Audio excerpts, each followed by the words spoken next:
yanzu ne na gane cewa na yi rayuwa cikin wani mawuyacin hali, don saboda na gane suwaye dangina, abokina da masoyana na gaskiya.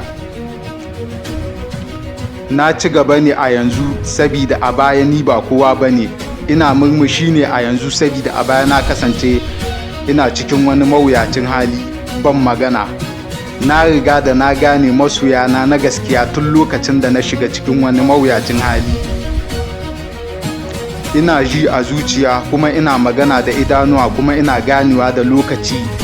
Zan ci gaba da gode ma Allah saboda shi kaɗai yake taimaka min a koda yaushe, kuma Allah shi kaɗai yake taimaka min a koda yaushe. Duk wani mawuyacin hali da na shiga, Allah shi kaɗai yake taimaka min a koda yaushe.